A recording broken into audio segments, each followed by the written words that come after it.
ओम नमो भगवते वासुदेवाय। ओम श्री कृष्णाय नमः। ओम श्री गुरुवे नमः। ओम श्री गणेशाय नमः।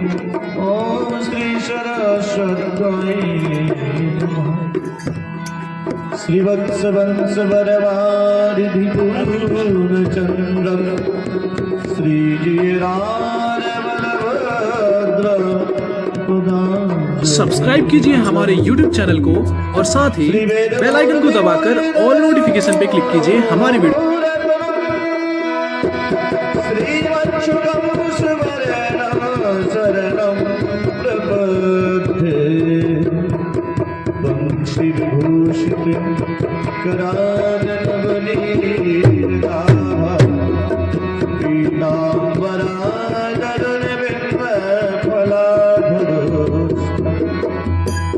पूर्णेन्दु सुंदर मुखधर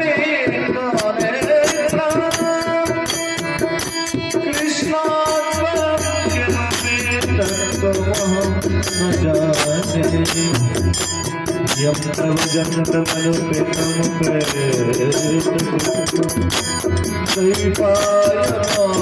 विरह कातरयाति पुत्र की तन्मय दया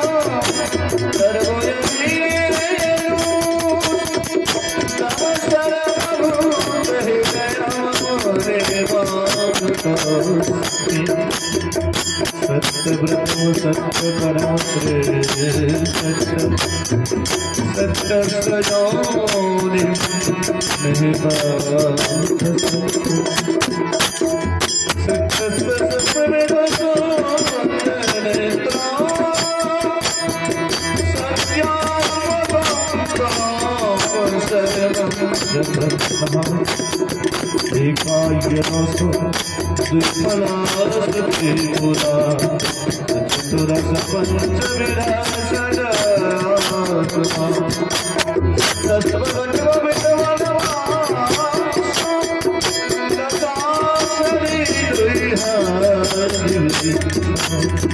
भक्ति भक्त भगवंत गुरु चतुर्नामूये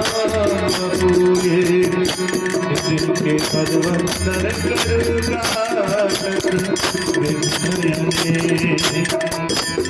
श्री लक्ष्मीनाथ समारंभं नाथमूल मध्यमम् अस्मदाचार्य पर्यन्तं वन्दे गुरु परम्परम् वन्दे गुरु परम्परम् मुखं करोति वाचालं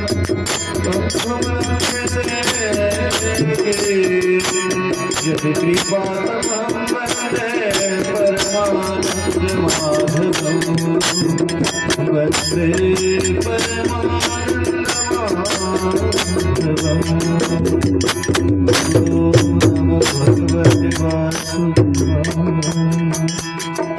ओम नमो भगवते वासुदेवाय। ओम नमो भगवते वासुदेवाय। ओम नमो भगवते वासुदेवाय।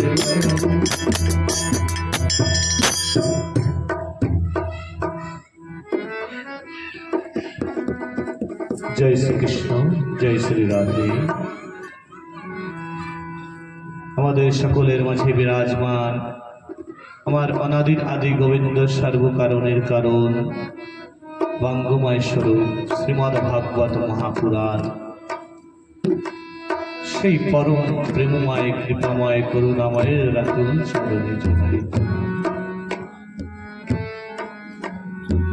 এই ভাগবত অনুষ্ঠানে বিরাজমান আমার দেহকাল পরকালের প্রেমদাতা ভক্তিদাতা মুক্তিদাতা আমার আরাধ্য দেব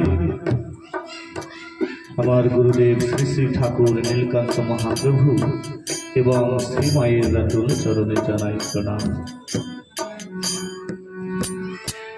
সত্যের আলো যিনি সত্যানন্দ সেই পরমহংসের রাতুল চরণে জানাই প্রণাম। আসলে বিরাজমান আমার অনাদের আদি গোবিন্দ বাল্য রূপে যিনি ইহ জগৎকে প্রেম দেওয়ার জন্য এসেছিলেন, প্রেম দিয়ে গেছেন, আজও সেই প্রেম বিতরণ করছেন।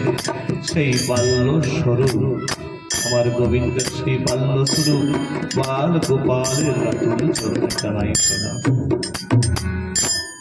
অনাদিরাদি গোবিন্দ নিজ হেলালিনী শক্তি নিয়ে যিনি বিরাজমান রয়েছেন, আমার রাধা গোবিন্দর রাতুল চরণে জানাই। আজ যেই এই ভগবতী প্রাঙ্গণে আমরা সকলে উপবেশ করেছি, সেই পবিত্র ভূমি, পবিত্র পীঠ, যিনি আমার আদ্যশক্তি মহামায়া, যার কৃপা করুণা লাভ না হওয়া পর্যন্ত আমার গোবিন্দ, রাধা গোবিন্দর কৃপা করুণা হয় না। সেই আদ্যশক্তি মহামায়া মা দুর্গার চরণ কমলে আমি সকলে বসেছি। সেই মা দুর্গার চরণ জানাই প্রণাম। মা দুর্গা, হে মা কাত্যায়নী, তোমার কৃপা ভিন্ন ইহ জগতে কারুর এই মায়া থেকে মুক্ত হওয়ার ক্ষমতা নেই।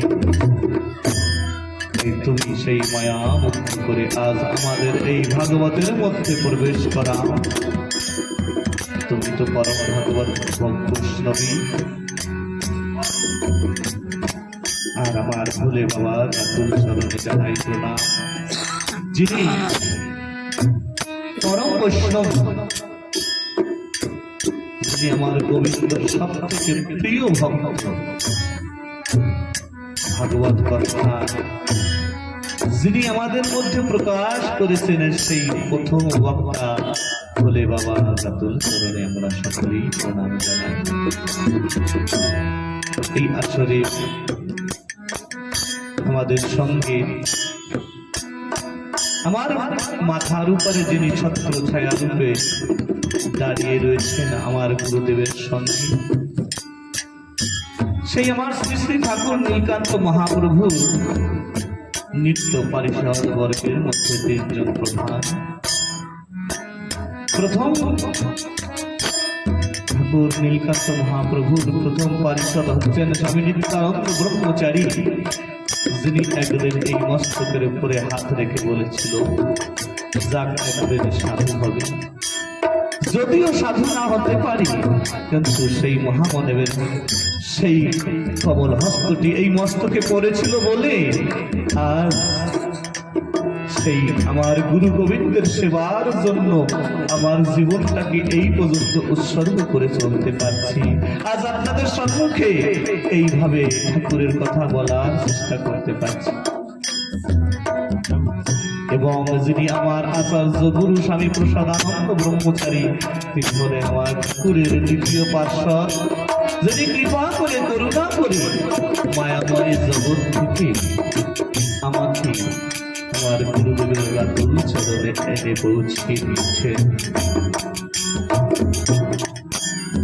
আর তৎসঙ্গে আমার ঠাকুরের নিত্য পারিষদ বর্গের তৃতীয় যিনি স্বামী সত্যদেব ব্রহ্মচারী, তার অশেষ কৃপা করুণা, যিনি নিজে হস্তে আমাকে গুরুদেবের চরণে আত্ম উৎসর্গ করার জন্য আমাকে মনের মধ্যে সেই প্রেরণা সকল সময় জমিয়ে দিয়েছেন, আজও জমিয়ে দিচ্ছেন।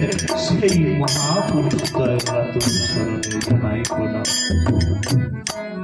এই আসরে বিরাজমান আমার গন্ধর্বজন, যাত্রা সঙ্গীত পরিচালনা করার জন্য, আমার ভাগবতের, আমার গোবিন্দর গুণাগুণ কীর্তনের জন্য তারা গন্ধর্বজন আমার সঙ্গে এখানে প্রবেশন করেছিলেন। সেই গন্ধর্বজনের রাতুল চরণে জানাই প্রণাম। এই আসরে বিরাজমান আমার গোবিন্দের ভাগবত ভক্ত যত সকলেই পাশু ভক্ত, সেই সকল ভক্ত ভক্তার চরণের ছেলেই অথবের শত কোটি প্রণাম। আপনারা সকলে আশীর্বাদ করবেন আর আমার গোবিন্দর কাছে প্রার্থনা করবেন যে আজ তিনি যে কথা প্রকাশ করতে চান, এই মুখটা তো শুদ্ধ নয়, পবিত্র নয়, সকল সময় আজে বাজে কথা বলার অভ্যাস। তাই তিনি আজ কৃপা করে তিনি যখন আমাকে এই আসনে বসিয়েছেন, সে নিজের কথা নিজে যেন এই মুখ থেকে বের করে নেয়। হয়তো কথার মধ্যে অনেক কিছু ভুল ত্রুটি হতে পারে, হবে। আপনারা সকলে আমার গোবিন্দের ভাগবত পিপাসু ভক্ত, সকলে রাজহংসের স্বরূপ। রাজহংসকে দুধ আর জল মিশিয়ে দিলে পরে তারা জলটুককে ফেলে দুধটুককে গ্রহণ করে। তাই আপনারা সকলে রাজহংস, সকলে আমার এই গোবিন্দের ভাগবত কথায় আজ যে অমৃতময় কথা হবে, সেগুলো আমার গুরু গোবিন্দর কৃপা। আপনারা সকলে সেগুলো গ্রহণ করবেন, আর যা কিছু এর মধ্যে ভুল ত্রুটি থাকবে সেগুলো এই অধমের বাধ্যতা জেনে সকলে ক্ষমা করে দেবেন। জয় জয় নিতাই গৌর কুমার।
জয় শ্রীকৃষ্ণ।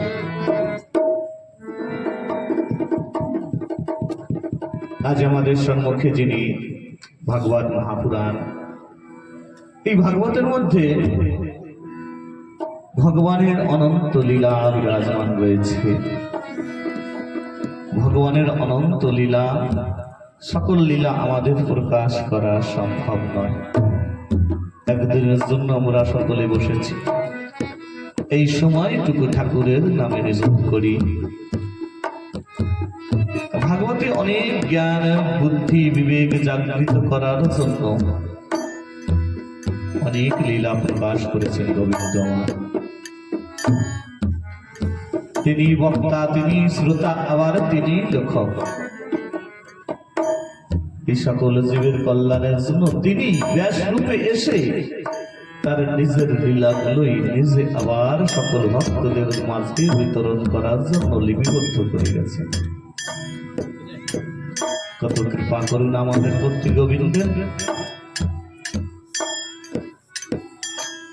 তাই কিছু ভক্তদের আজকের নিবেদন ছিল যে আজকে কিছু ভাগবত থেকে ভক্ত চরিত্র কথা বলা হয়।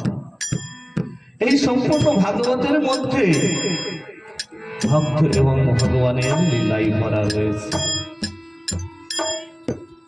তবে তার মধ্যে দশম স্কন্ধ বিশেষ, যাতে আমার প্রেমময় প্রভুর একটি কথা রয়েছে। প্রেমময় করুণাময়ের এই জগতে লীলা প্রকাশ করার জন্য এসেছেন। সেই লীলাগুলো ভরা বিশেষ লীলা।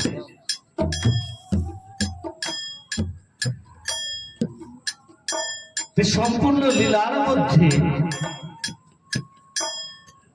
ভগবানের একটি বিশেষ লীলা, যার মধ্যে সম্পূর্ণ রস ভরা রয়েছে। ভগবানের সঙ্গে প্রেম করলে, ভগবানকে ভালোবাসলে, ভগবানকে কেন এই জগতে সাধারণ মানুষকেও যাদের আমরা আপনজনদের ভালোবাসি, তাদের ভালোবাসা প্রেম কখনো বোঝা যায়?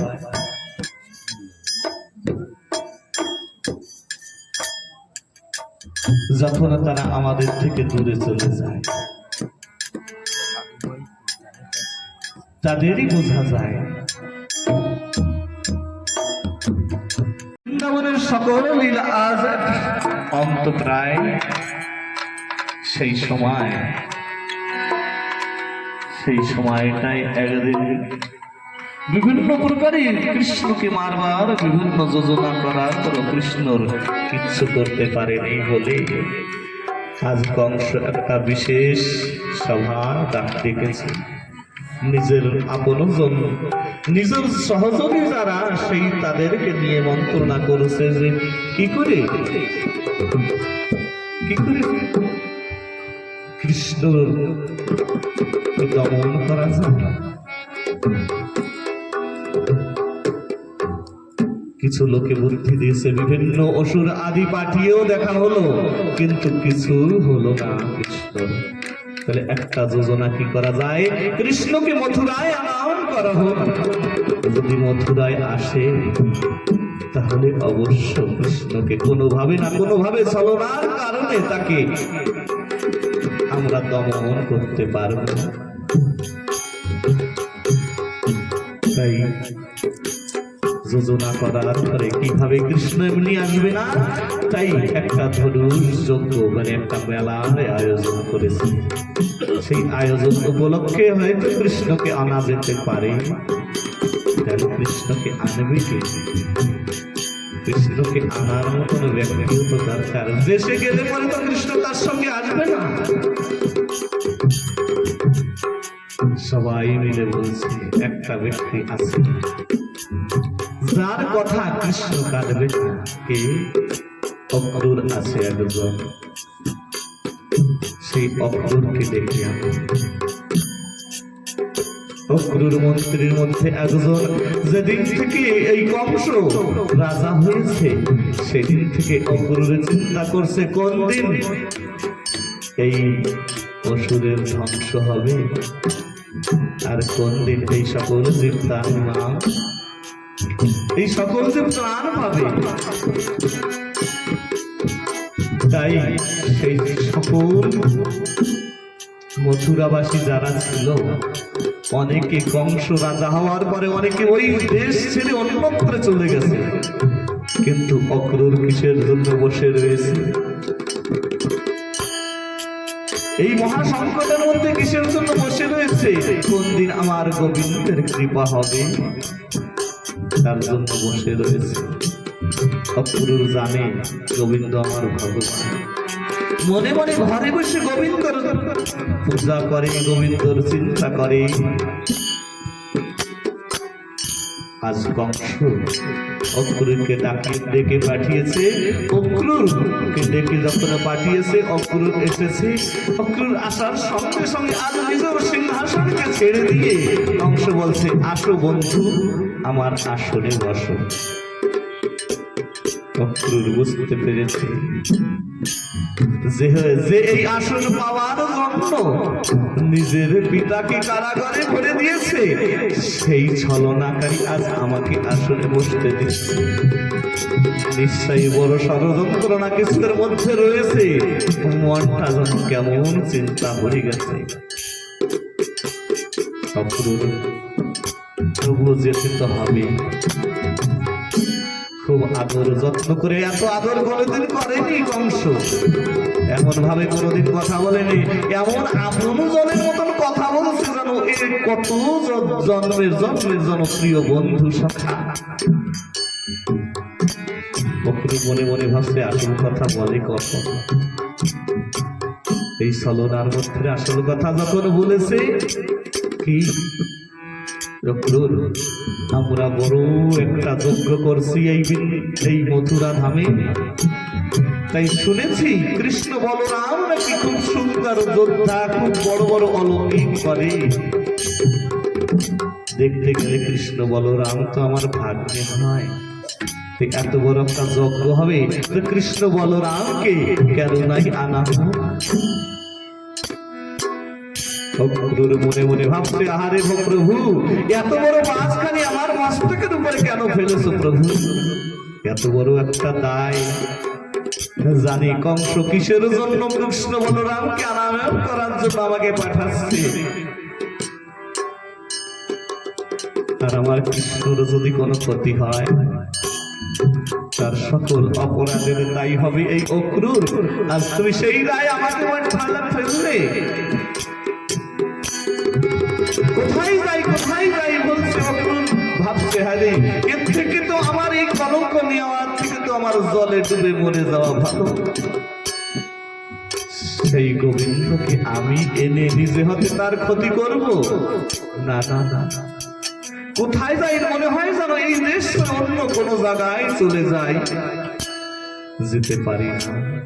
মনে হয় যেন মরে যাই, মরতে পারি না। হঠাৎ জনকে এসে অক্রূরের হৃদয় সাড়া দিয়েছে, হে অক্রূর, তুমি একই দুর্ভাবনা ভাবছো? যিনি সর্বজগতের রক্ষাকারী, তার ক্ষতি কে করতে পারে? আর আজ এত বড় সুযোগ তোমার সৌভাগ্য হয়েছে যে যদিও মরতে হয় ওই গোবিন্দর চরণ দর্শন করে যেন মরতে পারি। জয় জয় নিতাই গৌর প্রেমানন্দ হরি বল।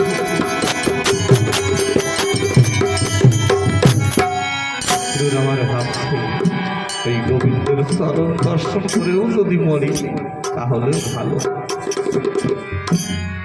না জানি কতদিনের সুকৃতি উদয় হয়েছে, আজ গোবিন্দর সাক্ষাৎ লাভ করার সুযোগ এসেছে। মনটা খুঁজে গেছে, আরে আমার গোবিন্দর লীলা দর্শন করব, গোবিন্দর চরণ দর্শন করব। তাই বেরিয়েছে, সেই সকালবেলা বেরিয়েছে কৃষ্ণকে আনার জন্য। কৃষ্ণের লীলা যাহা শ্রবণ করেছিল, সেই লীলা শ্রবণ করতে করতে পথ কিছুক্ষণ আগে বেড়ে যাওয়ার পরে জনপদ রথ থেমে যায়। চলতে চলতে চলতে চলতে গোবিন্দর লীলা ভূমি দর্শন করতে করতে যখন বৃন্দাবনে প্রবেশ করেছে অক্রূর, গধূলি বেলা প্রায় হয়ে গেছে। গোবিন্দ আমার তার সখাদেরকে নিয়ে গোচারণ করে বনের থেকে ফিরছে। বনের থেকে ফিরছে, গোবিন্দর ওই রূপখানি দেখে অক্রুর ভাবছে, হে শঠকারী অক্রুর, তুই এত বড় শঠ জানিস যে আর কৃষ্ণকে কানাই বলায়ের ক্ষতি করার জন্য তুই এসেছিস? যখনই আমার গোবিন্দ দেখবে কি ভাববে? এদিকে গোবিন্দ মার কি করেছে, প্রত্যেক দিন গোচারণ করে এসে সকল গাভীরা গোবৎসরা যখন আপন আপন গলে আপন আপন ঘরে প্রবেশ করে, গোবিন্দ আমার মায়ের মা যশোদার কোলে গিয়ে বসে। কিন্তু আজ তাই করেনি। আজ গোবিন্দ কি করেছে? গোবিন্দ সকল সেই গাভীদের সঙ্গে সব গোবৎসদের সঙ্গে তাদের সঙ্গে সঙ্গে তাদের ঘরে ঢুকে গেছে। সেই ঘরে প্রবেশ করে সকল গাভীদের আদর করে দিচ্ছে। সব গায়ের গাভীদের গোবৎসদের আদর করে দিচ্ছে খুব। গাভীরা ভাসছে, আমাদের গোপাল তো এমন কোনদিন করে। গোপালের এই স্পর্শ যেন কি বেদনা লাগছে মনে। গোবিন্দ কি আমাদের ফাঁকি দেবে? পশু জাতি গাভীরা ভাবছে, গোবিন্দ কি আমাদেরকে ফাঁকি দেবে? চোখের জলে ভাসতে ভাসতে গাভীরা বলছে, প্রভু এমন আদর কেন? তুমি কি আমাদেরকে ফাঁকি দেবে? মা গভীরের বলছে, ভগবান তোমাদের কৃপা করুণা বড় আমার উপর রয়েছে। তোমরা আমাদেরকে কতই না ভালোবেসেছো, আমাকে তোমার দুগ্ধ পান করে আমার শরীরটা এত সুন্দর ও সবল হয়েছে। আগামী দিন আমার তোমাদের কাছ থেকে বিদায় নেওয়ার সময় হয়েছে। না জানি আর কবে তোমাদের সঙ্গে দেখা হয়। তাই এখন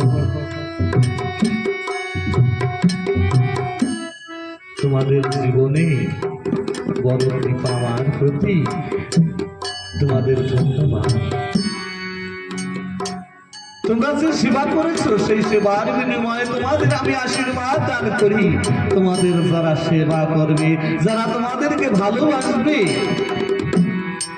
তাদের প্রতি আমি সন্তুষ্ট হব। গাভীদের সঙ্গে এইভাবে কথা বলি। গোবিন্দ আমার যখন ঘরে প্রবেশ করেছে, তখন অক্রুর ওই নন্দলায়ের সম্মুখে গিয়ে রথ থেকে নেমে ভাবছে মনে মনে, ভগবানকে কিভাবে মিথ্যা কথা বলি? আমি তো জানি ভগবানের ক্ষতি হবে ভগবানকে নিলে। তাই ডাক দিয়েছে। নন্দ মহারাজ থেকে বলছে, কানাই বলাই, দেখো তোমাদের কাকা এসেছে, হাত ধরে নিয়ে আসো। কানাই বলাই বেরিয়ে এসছে, আর অক্রুর দূর থেকে ভাবছে, আমি আর তোমার শতচারী গোবিন্দর চরণ ধরে কি করে ক্ষমা চেয়ে নেব যে গোবিন্দ আমার বড় অপরাধ হয়েছে, তোমার সঙ্গে ছলনা করতে এসেছি। না, গোবিন্দ সবকিছুই তো জানে, তাকে তো বলার কিছু নেই। যখন কাছে এসেছে গোবিন্দ, অক্রুর ষষ্ঠাঙ্গে গোবিন্দর চরণ ধরে লুটিয়ে পড়েছে, হে প্রভু তুমি আমাকে ক্ষমা করো। যখন গোবিন্দর চরণ ধরে এমন বলছে, গোবিন্দ হাত দুটি ধরে বলছে, কাকা তুমি কি করছো? আমি তো তোমাদের ছেলে, তুমি এমন কাজ করলে কি করে হবে? গোবিন্দ নিজের বক্ষ মাঝে জড়িয়ে ধরে আলিঙ্গন করে তাকে নিজ হস্ত আঙ্গুল ধরে ঘরের মধ্যে প্রবেশ করিয়ে নিয়ে যাচ্ছে।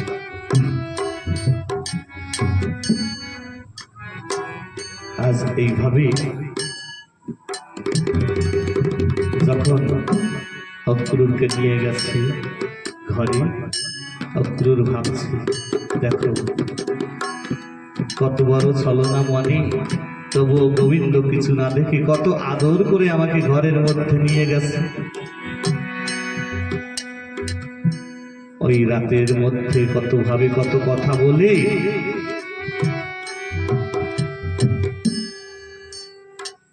ভগবানের সঙ্গে বলছে প্রভু আমি তোমাকে নিতে এসেছি, মথুরায় নিয়ে যাব। ভগবান বলছে কাকা বাবা মায়ের কাছে এই কথা বলবে না, বলবে দুদিনের জন্য মেলা দর্শন করার জন্য যাচ্ছি, যদি তাই না হয় তাহলে কিন্তু তারা ছাড়বে না। গোবিন্দ বুঝিয়ে দিচ্ছে কি করে তাকে নিয়ে যেতে হবে।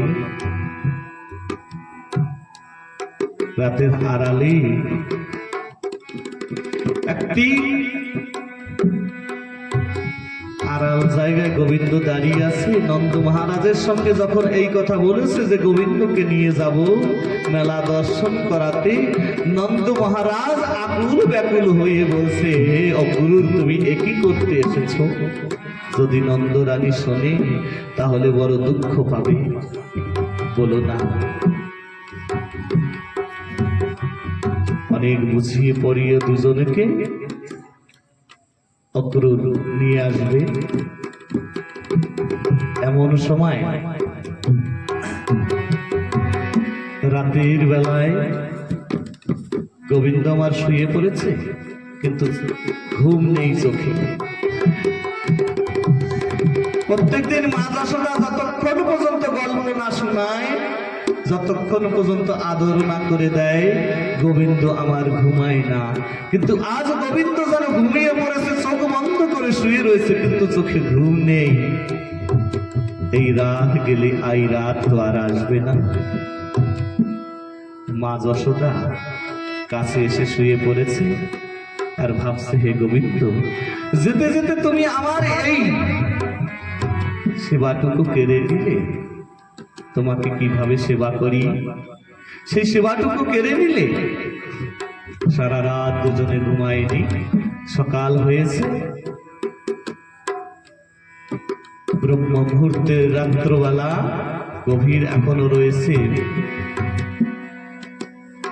মা যশোদা ভাবছে গোপাল আমার যাবে, বিনা খেয়ে চলে যাবে, গোপালের বড় কষ্ট হবে, তাই জলদি জলদি করে রান্না করি, গোপালকে আবার স্নান করে দিতে হবে, খাইয়ে দিতে হবে, বস্ত্র পরিয়ে দিতে হবে।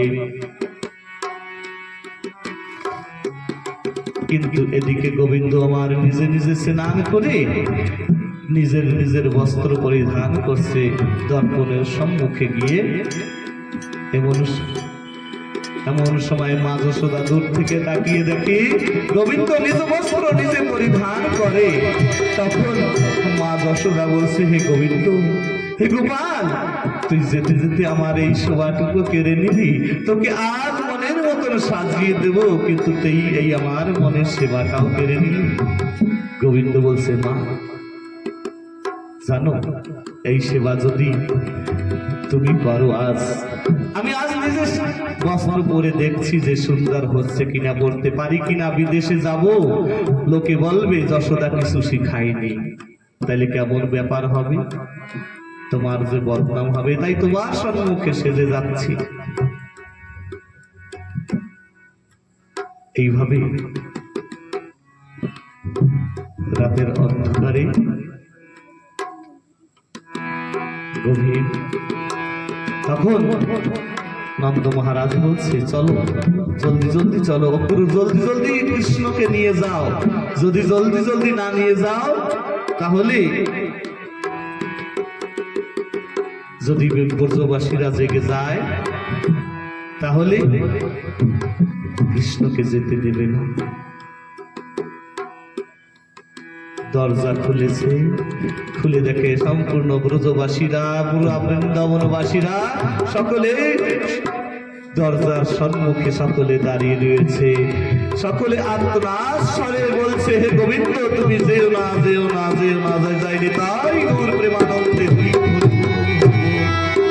যেও না গোবিন্দ আমার। সারা রাত কেহ ঘুমায়নি বৃন্দাবনবাসীরা, যে গোবিন্দ যদি আমরা ঘুমিয়ে থাকি এই ঘুমের মধ্যে না জানি কখন সে আমাদেরকে ছেড়ে লুকিয়ে পালিয়ে যাবে। এক গোপী এসে বলছে, গোপাল তুমি আমার পরে রাগ করে চলে যাচ্ছ? গোপাল বলছে, না। ও তুমি আমার বাড়ির গোবৎসকে ছেড়ে দিয়েছিলে, বাছুর ছেড়ে দিয়েছিলে, আর গাভীর দুধ সম্পূর্ণ খেয়ে ফেলেছিল, তাই তুমি আমাদের ছেড়ে যেও না। তুমি প্রত্যেক দিন গিয়ে আমাদের বাছুর ছেড়ে দিও, তবুও তোমাকে কিচ্ছু বলবো না।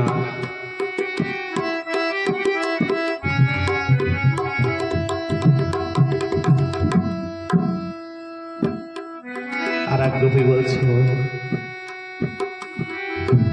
তোমার নামে নানা নালিশ করেছি তোমার মায়ের কাছে, সেই জন্য আমার অপরাধে আমাদেরকে ছেড়ে চলে যাচ্ছ। না, যেও না, যেও না।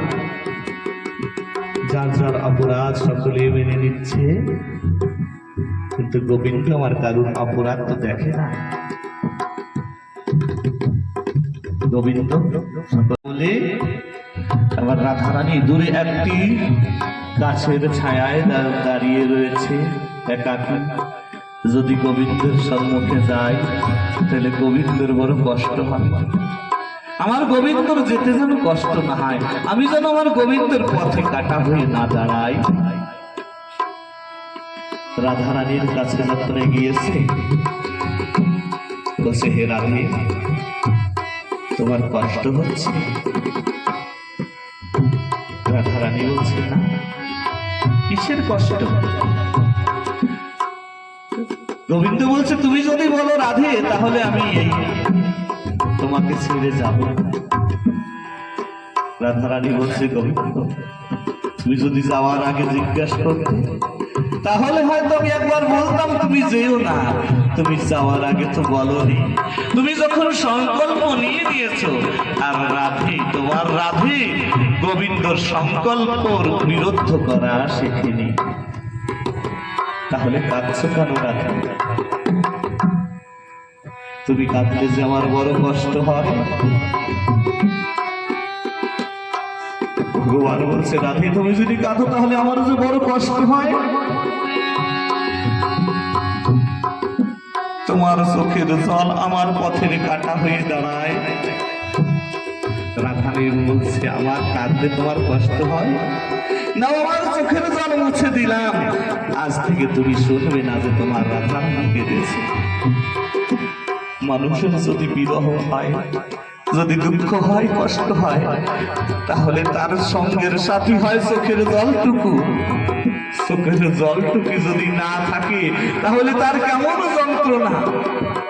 এই চোখের জল যদি বাহিরে পড়ে যায় তাহলে তাকে শীতলতা প্রদান করে, আর এই চোখের জল যদি ভিতরে পড়ে তাহলে তেজাবের মতন কাজ করে। রাধারানী কান্না বন্ধ করে দিয়েছে, মানে রাধারানীর মতন ত্যাগ কে করেছে যে তার চোখের জল বন্ধ করে দিয়েছে? আমার গোবিন্দর জল কোনো কষ্ট না।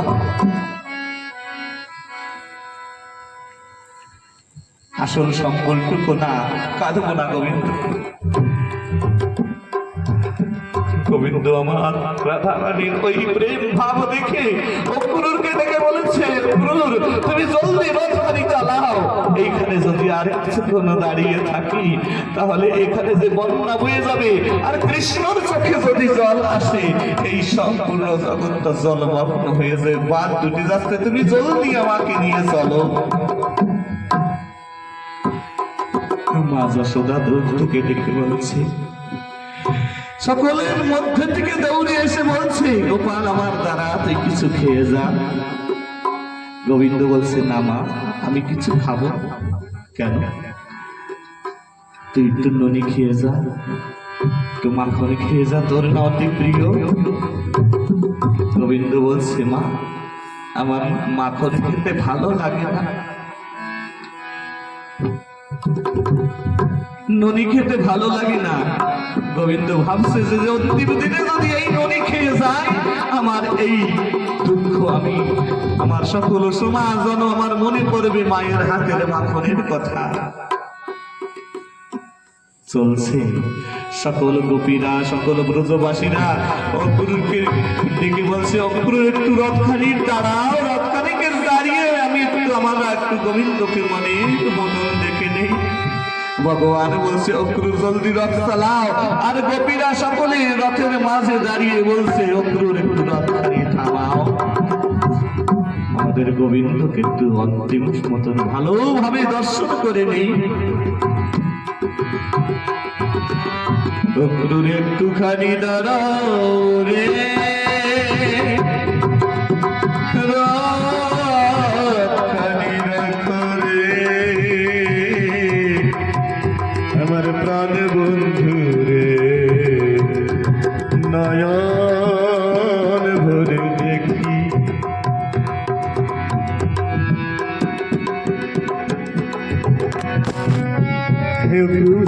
একটু দাঁড়াও, নয়ন ভরে দেখি।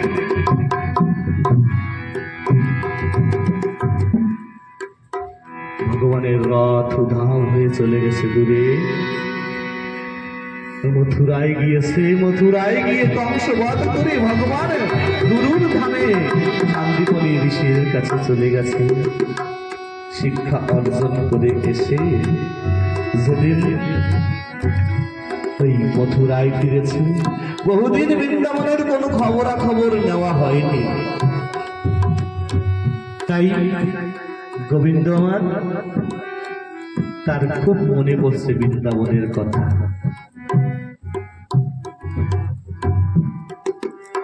আর একটা কারণ, তার মনে পড়ছে যে এই মথুরা ধামে আছে, কিন্তু মনের মতন তেমন কোনো মানুষ পাই না যার কাছে নিজের মনের কথা খুলে খুলে বলি। কেন বৃন্দাবন এই মথুরা ধামে যারা রয়েছে সকলে আমাকে ভগবান মনে করে, সকলে ভগবান জ্ঞানে দেখে, সকলে আমার সখার মতন মেশে না। মনের ব্যথা কথা কাকে বলি? একটা মনের সাথী দরকার। তাই একদিন রাজপ্রসাদের উপরে দাঁড়িয়ে রয়েছে, দাঁড়িয়ে যমুনার দিকে তাকিয়ে রয়েছে। এই যমুনার জলে কতই না স্নান করেছি, এই যমুনার তীরে কতই না সখাদেরকে নিয়ে খেলাধুলা করেছি। এই তো সেই যমুনা। ওই যমুনার দিকে তাকাতে তাকাতে ভগবানের নিজের পূর্বের স্মৃতির কথা মনে পড়েছে। পূর্বে যে লীলা করেছে সখাদের সঙ্গে, সেই লীলার কথা মনে পড়েছে। বৃন্দাবনবাসীদের, সখীদের, গোপীদের সকলের কথা মনে পড়েছে। তাই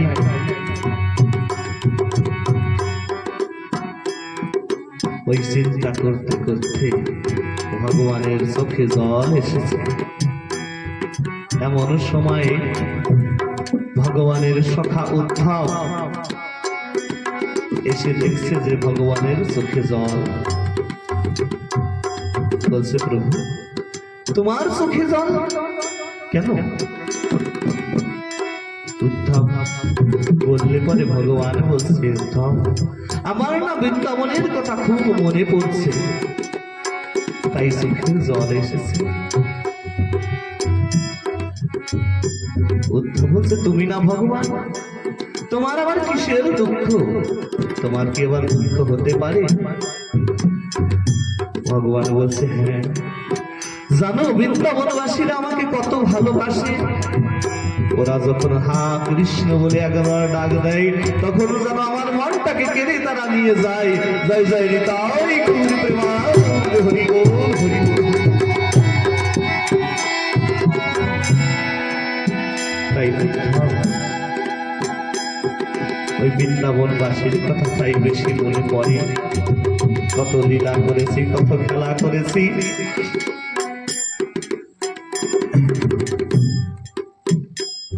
তখন উদ্ধব বলছে, প্রভু তাহলে তুমি তো একটু বৃন্দাবন গিয়ে তাদেরকে দেখে আসতে পারো। ভগবান বলছে, তাই হয় না। যেদিন কংসবধ হয়েছে, সেই কংসবধ হওয়ার পর থেকে কংসর শ্বশুর মশাই জরাসন্ধ এই মথুরায় আক্রমণ করা শুরু করেছে। জরাসন্ধের বড় শত্রু হচ্ছে কৃষ্ণ।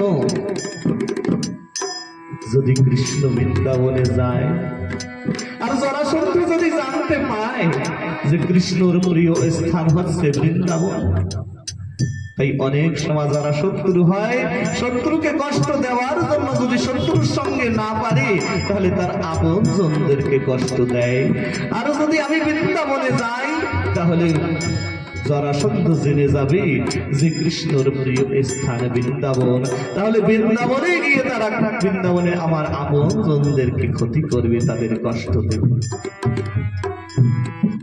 তাহলে বৃন্দাবনে গিয়ে থাকলেই তো হয়, বৃন্দাবনে গিয়েও থাকা যায় না কেন?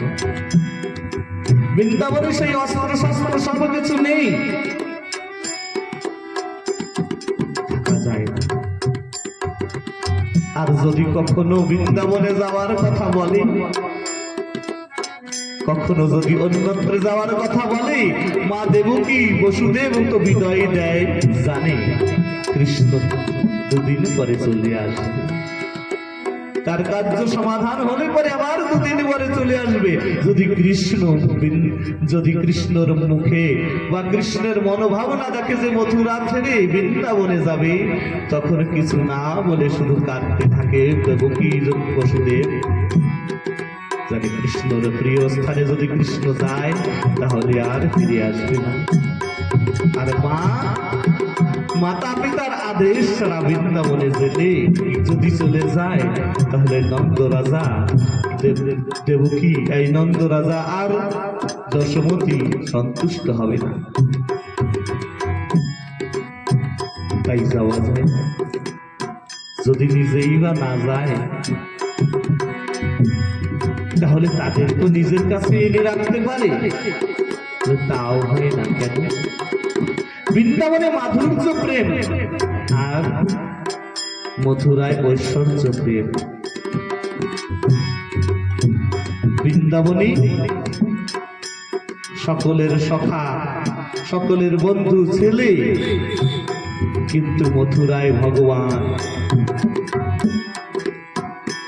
বৃন্দাবনে সখারা ভগবানের স্কন্ধে উঠে ঘুরে বেড়ায়, বৃন্দাবনে সখারা নিজেরা খেয়ে ভগবানকে খাওয়ায়, উচ্ছিষ্ট আদি কিছু দেখে না। কিন্তু মথুরায় সকলে ভগবানের চরণ স্পর্শ করে, চরণে বসে থাকে, ভগবানের প্রসাদই গ্রহণ করে। তাহলে ভাবের একটা তারতম্য রয়েছে। দুই জায়গার ভাব দুই রকম, একরকম ভাব নয়। ওইখানের ভক্তদের যদি মাধুর্য প্রেমের, ভক্তদের যদি ঐশ্বর্য প্রেমের কাছে আনে, তাহলে রসের মধ্যে দ্বন্দ্ব হতে পারে, দুই পক্ষের মধ্যে দ্বন্দ্ব হবে, তার জন্য তাদেরকে আনা যায় না। বিভিন্ন কারণের জন্য ভগবান যায় না আর তাদেরকে আনে না। তাই আজ উদ্ধবকে নিজের মনের মানুষ করার জন্য, যে আমার মনের কথা যদি কারোর কাছে খুলে বলতে পারতাম, আমরা আমাদের মনের কথা কারোর কাছে, কোনো আপনজনের কাছে, কোনো বন্ধুর কাছে যখন খুলে বলি, আমাদের মনটা হালকা হয়ে যায়। আর গোবিন্দ এই বৃন্দাবনকে এত প্রেম করে, এত ব্রজবাসীদের, গোপীদের, গোপদের ভালোবাসার কথা কার কাছে খুলে বলবে? সেই বোঝার মানুষ তো মথুরায় নেই। তাই একটা মনের মানুষ করা দরকার। আর ব্রজের যে প্রেম, সেই প্রেমটা রয়েছে এই বিরহের মধ্যে, সেই প্রেমটাকেও তো প্রকাশ করতে হয় জগতে।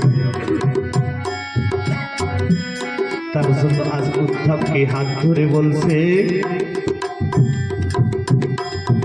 হে উদ্ধব, গচ্ছোদ্ধবম উদ্ধব ভুজং সৌম্য, উদ্ধব, তুমি একবার একটু বৃন্দাবনে যেতে পারো?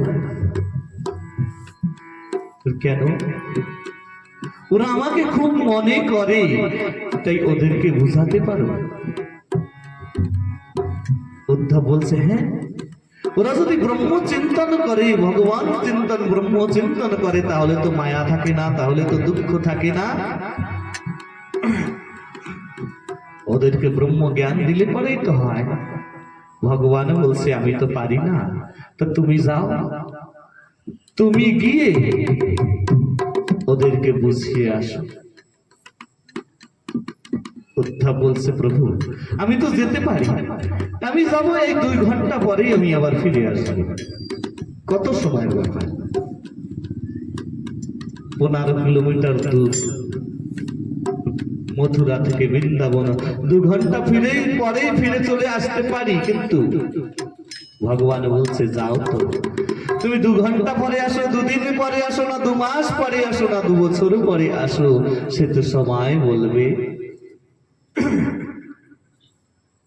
তো ভগবান বলছে, উদ্ধব তুমি যদি ওদেরকে বুঝিয়ে আসতে পারো, তাহলে আমি বড় কৃতজ্ঞ হব, বড় সন্তুষ্ট হব তোমার পরে। তুমি যাও, বুঝিয়ে আসো।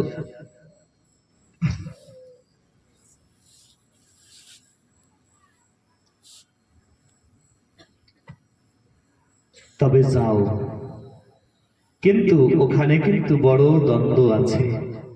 কি দ্বন্দ্ব? ওরা কিন্তু কৃষ্ণ ছাড়া আর বেশি ভাবে না, কৃষ্ণ ছাড়া আর বেশি চিন্তা করে না, আমার বিষয়ে ছাড়া ওরা অন্য বিষয় নিয়ে বেশি চিন্তা করে না। তাই তুমি আমার বস্ত্র পরিধান করে যাও।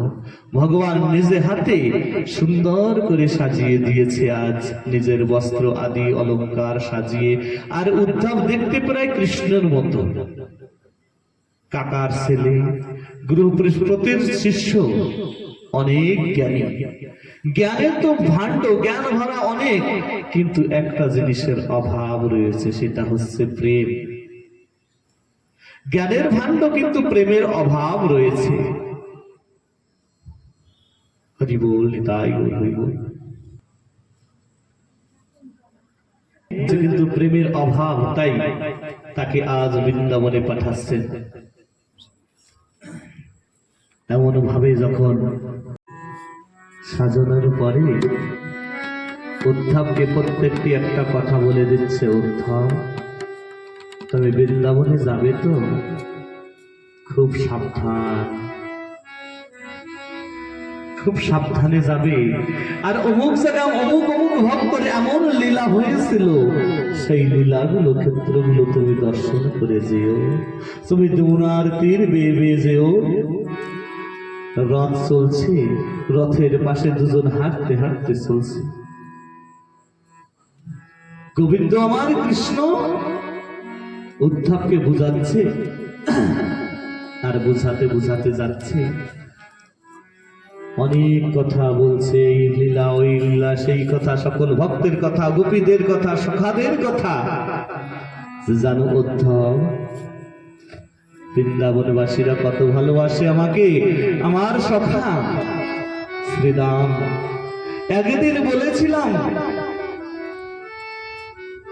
যে, সখারা তোমরা যার যার বাড়ির থেকে খাবার নিয়ে আসবে। তাই সখারা আমাকে কোনো বাজে বস্তু খেতে দিতে পারে না। একদিন খাওয়ার জন্য সকলকে কৃষ্ণ বলেছে যে, হে সখারা, আগামী দিন তোমরা যার যার বাড়ির থেকে কিছু খাবার নিয়ে আসবে।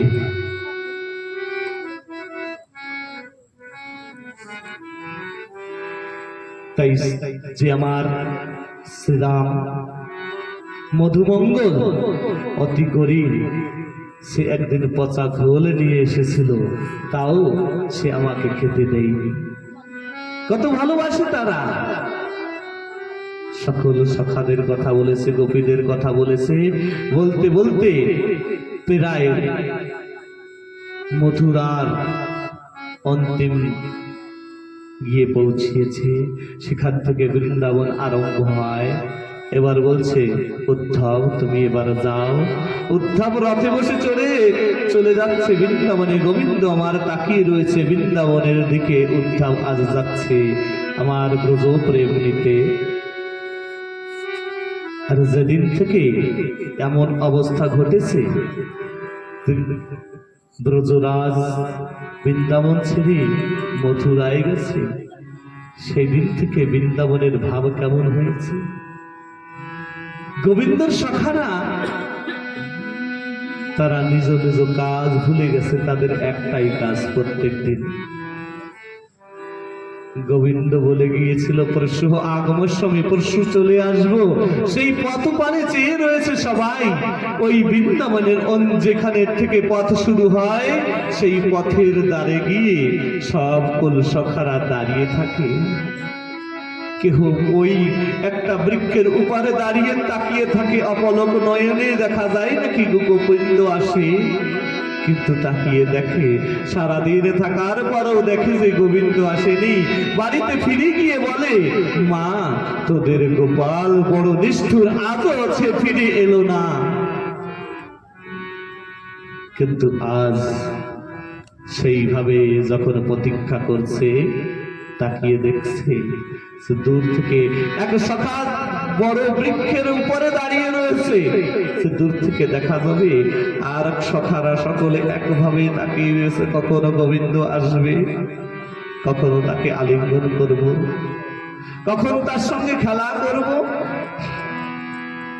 উপর থেকে তাকিয়ে দেখে মথুরার রথের ধ্বজা দেখা যায়। রথখানি ছুটে চলে আসছে।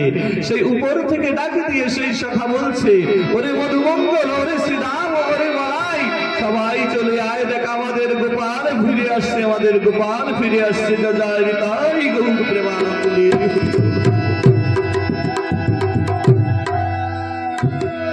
সবাই দৌড় দিয়েছে। মধুমঙ্গলকে ডেকে বলছে, সখা রে তুই যাবি না? মধুমঙ্গল বলছে, না আমি যাব না। রাত করে একটা গাছের আড়ালে বসে রয়েছে। কেন যাবি না রে তুই? কতদিন পরে আমাদের গোপাল আসছে, তুই যাবি না কেন? আমি গোপালের পরে রাগ করেছি, আমার অভিমান হয়েছে। সে কবে বলেছে আসবে, আজও এলো না। আর এতদিন পরে আমাদের কথা মনে পড়েছে, আমি যাব না। গোপাল এসে আমার চরণ দুটি ধরে ক্ষমা চাইবে, তারপরে ক্ষমা করব, তারপরে গোপালের সঙ্গে কথা বলব। আমার এক সখা ডাক দিয়ে বলছে, ওরে মধুমঙ্গল, ওরে শ্রীরাম, সকলে দৌড় দিয়ে আয়, আমাদের গোপাল আসছে। সকলে দৌড় দিয়েছে গোবিন্দর দর্শন করার জন্য। মধুমঙ্গল আর ওই গাছের আড়ালে থাকতে পারছে না। মধুমঙ্গল দৌড় দিয়েছে, দৌড়াতে দৌড়াতে যারা যাচ্ছে দৌড়িয়ে তাদের আগে দৌড়িয়ে চলে যাচ্ছে। এক সখা বলছে ডেকে, কিরে তুই নাকি যাবি না? গোপাল এসে ক্ষমা না চাইলে তুই তার যাবি না? মধুমঙ্গল বলছে, কতদিন পরে আমাদের গোপাল আসছে, রাগ করব পরে, আগে গোপালকে জড়িয়ে ধরে একবার আলিঙ্গন করে মনের আগুন তো শান্ত করে নেই, তারপরে গোবিন্দর পরে অনেক রাগ করব। কেমন প্রেম সখাদের। রথখানি কাছে চলে এসেছে। রথের দিকে তাকিয়ে মধুমঙ্গল বলছে, এই রথে আমাদের গোপাল হতেই পারে না। কেন? যদি গোপাল হতো, রথ থেকে লাফ দিয়ে আমাকে আগে জড়িয়ে ধরত। গোপাল পর্দাটাকে সরিয়ে দেখছে, উদ্ধব বসে রয়েছে। উদ্ধব বলছে, জয় শ্রীকৃষ্ণ। সখারা বলছে, জয় শ্রীকৃষ্ণ। বলছে, কি তুমি কে? বলে, আমি উদ্ধব, বৃষ্ণিদের মন্ত্রী, কৃষ্ণের মন্ত্রী, বৃহস্পতির শিষ্য। মানে বড় অভিমান রয়েছে, আমি বৃহস্পতির শিষ্য, বড় জ্ঞানী পণ্ডিত, বৃহস্পতির শিষ্য, গোপালের সখা। মধুমঙ্গল বলছে, বারে গোপাল, এতদিন পরে তোর আমাদের কথা মনে পড়ছে যখন, তখন তুই সখাকে পাঠিয়ে দিলি, নিজে আসতে পারলি না।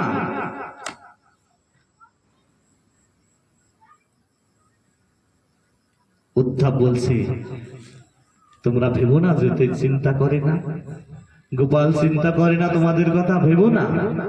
চিন্তা করে, অনেক ভাবে, কিন্তু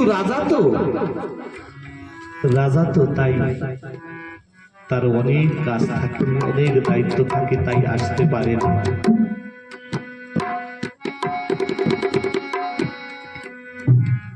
কি করব? উদ্ধব বলছে, আমি নন্দমহলে যেতে চাই, নন্দ রাজার কাছে। নন্দ রাজার বাড়ি জানা আছে? হ্যাঁ জানা আছে। একটু পথটা দেখিয়ে দেবে? বলছে পথটা দেখবে? পথটা অতই সুগম, দুর্গম নাই। কি এই যে জল এসতে দেখছো নালিতে, এই জলের পার বেয়ে নন্দলায় চলে যাবে। এই জলের উদ্গম স্থল যেখানে, সেটাই আমার নন্দালয়। এটা কোনো নদীর জল নয়। যেদিন থেকে গোবিন্দ আমাদের ছেলে চলে গেছে, সেদিন থেকে ওই বৃন্দাবনে সকলে এক জায়গায় বসে গোবিন্দর চিন্তা করে আর গান ক্রন্দন করে। সকল গোপীদের, সকল গোপদের, সকল গাভীদের কান্নার চোখের জলের এই নদী চলে আসছে। বাবা, তো বড় ব্যাপার। তাহলে তো সাধারণ না, যা ভেবেছিলাম তাই তো নয়।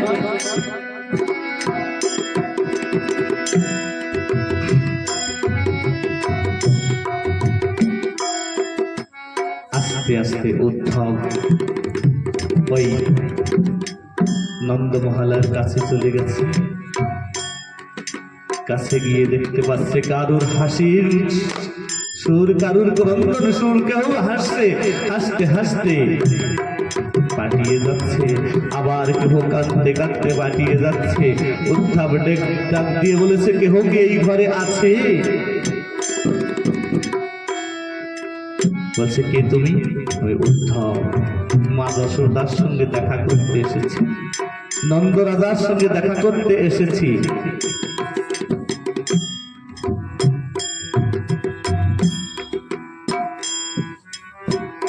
মা যশোদা রয়েছে ঘরে, যাও দেখো। মা যশোদার কাছে গিয়ে ডাক দিয়েছে, মা আমি উদ্ধব। গোপী ডেকে বলছে, কানে কম শোনে, একটু জোরসে বলো, জোরসে। উদ্ধব জোরসে ডাক দিয়ে বলছে, মা আমি উদ্ধব। কে তুমি? বেশি জোরে কথা বলো না। কেন? গোপাল আমার ঘুমোচ্ছে। উদ্ধব বলছে, এ কি পাগল নাকি? গোপাল তো রয়েছে সেই মথুরায়, এখানে গোপাল কোথা থেকে আসবে? কই মা, গোপাল কোথায়? উদ্ধবকে নিয়ে যখন পালকির কাছে গিয়েছে, গিয়ে দেখে সেইখানে গোপাল আমার নাই। হাউ হাউ করে কাঁদতে কাঁদতে যশোদা বলছে, আরে আমার গোপাল কোথায় চলে গেছে, কার বাড়ি চলে গেছে?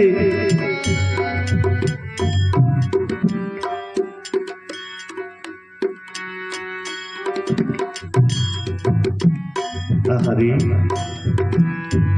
নন্দ রাজার সঙ্গে কথা বলছে।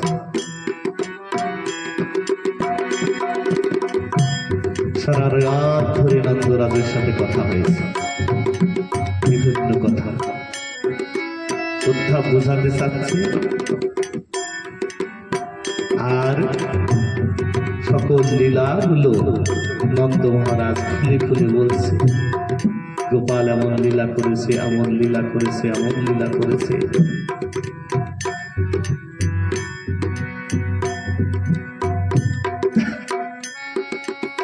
অনেক কথার মধ্যে উদ্ধব বলছে, তোমরা বড় ভাগ্যবান, তোমাদের জীবন ধন্য। নন্দ মহারাজ বলছে, কি বললে? আমরা ভাগ্যবান? যার ছেলে চলে গেছে সে ভাগ্যবান? বলে, হ্যাঁ, তুমি তো জানো না, যে গোপালকে, কৃষ্ণকে, তা তো তুমি জানো না। কে? কৃষ্ণ হচ্ছে ভগবান, নিজে স্বয়ং তোমাদের বাড়িতে এসেছে। নন্দ মহারাজ বলছে, আমি ভেবেছিলাম তুমি বড় জ্ঞানী, কিন্তু তোমার মতন মহামূর্খ যে জগতে আর কেউ নেই। কথা বলছে, আমাকে মূর্খ বলছে কেন? বলছে, নন্দরাজ বলছে, যেন উদ্ধার যার কেউ থাকে না, সেই ব্যক্তি একজনের ভরসায় থাকে যে যার কেউ নাই, তার গোবিন্দ আছে, তার ভগবান আছে। সবাই সেই ভরসায় থাকে। আমাদের ছেলে আমাদেরকে ছেড়ে চলে গেছে, আমরা ভেবেছিলাম আমাদের গোবিন্দ আছে, আমাদের ভগবান আছে, কিন্তু আজ তুমি বললে যে আমাদের গোবিন্দ আমাদের ছেড়ে চলে গেছে। তাহলে আমরা কোথায় গিয়ে দাঁড়াই? যার গোবিন্দ ছেড়ে চলে যায়, তাদের মতন অভাগা কি আর কেউ আছে? জয় জয় নিতাই গৌর প্রেমানন্দ।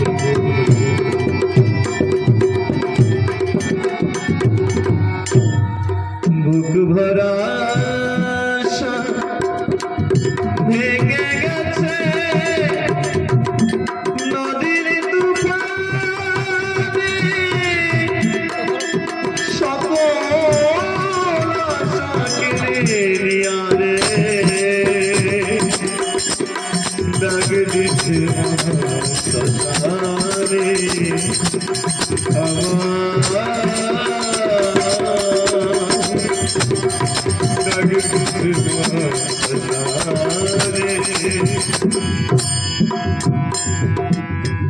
নন্দ মহারাজ বলছে, উদ্ধব, কত আশা ছিল যে আমাদের কেহ নেই, ভগবান আছে, আজ সেই আশার বাসাও ভেঙে গেছে। তাই আজ মনে হয় যেন এখনো শ্মশান ছাড়া আমাদের অন্তিম জায়গা আর কিছু নেই। কত আশা ভরসা সব নষ্ট হয়ে গেছে। বুক ভরা আশা ভেঙে গেছে নদীর তুফানে,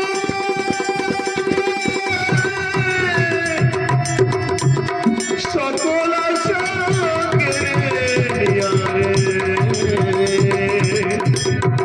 দাগ দিছে শ্মশানে আমায়,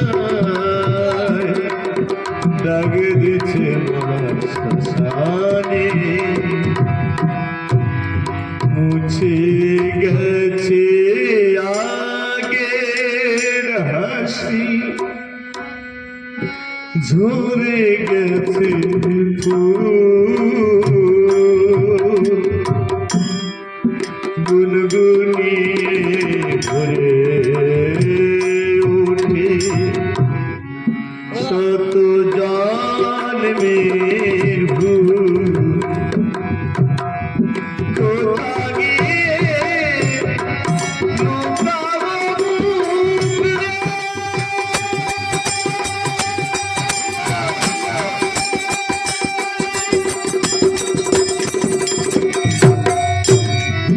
আপন জন্মাই ত্রিভুবনে,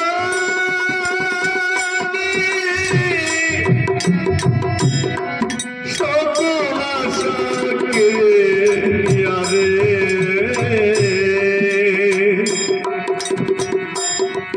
দাগ দিছে মহাশ্মশানে আমায়, দাগ দিছে মহাশ্মশানে। মুখে সে হাসি ছিল, গোবিন্দ যখন আমাদের কাছে ছিল, সেই আমল জনটি যখন আমাদেরকে ছেড়ে চলে গেছে, সেই মুখের হাসিটি চলে গেছে, সেই ধরে গেছে ফুল, গুনগুনিয়ে ভরে ওঠে শত জন্মের ভুল। না জানি কত জন্মের অপরাধ ছিল, সেই অপরাধের ফলে গোবিন্দ আমার ছেড়ে চলে গেছে। যার জন্যই দেহ ধারণ করে রেখেছে। যখন গোপালকে দেখে বৃন্দাবনে ফিরে এসেছে। নন্দ রাজা মা যশোদা ডেকে বলছে, আমার গোপাল কোথায়? বলছে আসে। কি আমার গোপাল আসে? আমার গোপালকে রেখে তুমি চলে এসেছো কেন?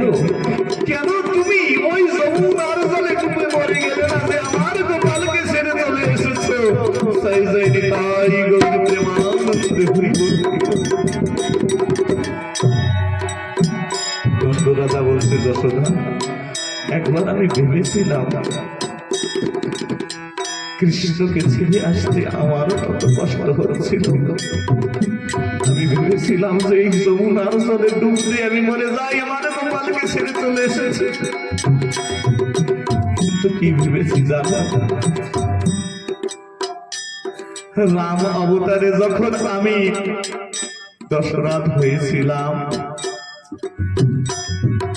আমার রামচন্দ্র যখন বনবাসে গিয়েছিল,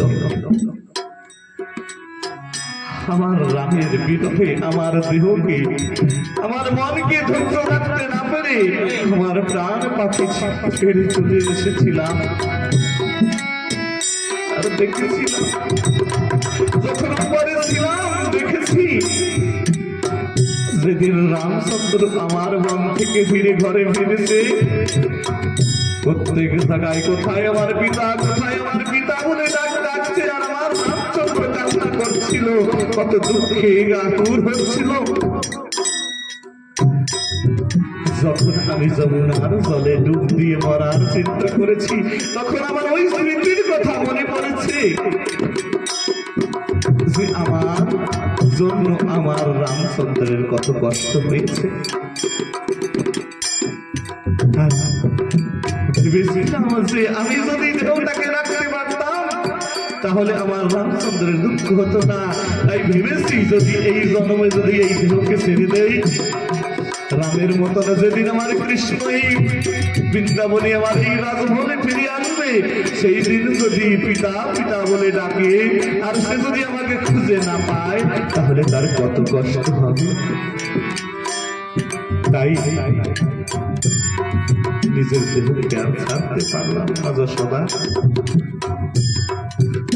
তাই মুছে গেছে আগের হাসি, ঝরে গেছে গুনগুনিয়ে ভরে ওঠে শত জনে কোথা গিয়ে লুকাবো মুখেরা,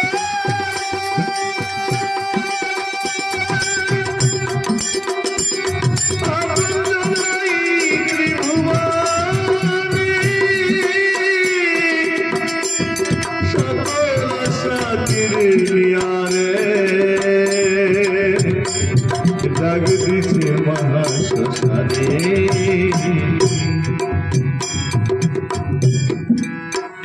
সাজের বেলায় সিন্ধু কিনে বন্ধু নাই যে তীরে,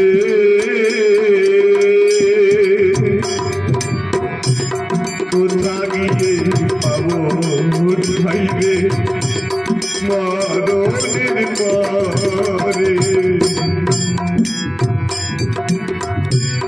কোথা গিয়ে লুকাবো মুক্তি, পাবো নাই ত্রিভুবনে, সকল আশা ফিরে দেয়ারে, ডাক দিছে মহাশ্মশানে। সাঁঝের বেলায় সিন্ধু নীরে, সাজবেলা আমার যাওয়ার সময় হয়ে গেছে। সেই সিন্ধু নীরে নদীর পারে আমার বন্ধু তো নাই, আমার খাওয়ার মাঝি তো নেই, কেন তেমন কোনো কর্ম করি নেই, এমন কোনো সাধন ভজন কিচ্ছু করি নেই, পারের করি তৈরি করিনি। তাই সেই বন্ধু নাই যখন মরণের পরে কোথায় যাব? সাঁঝের বেলায় সিন্ধু নীরে বন্ধু নাই যে তীরে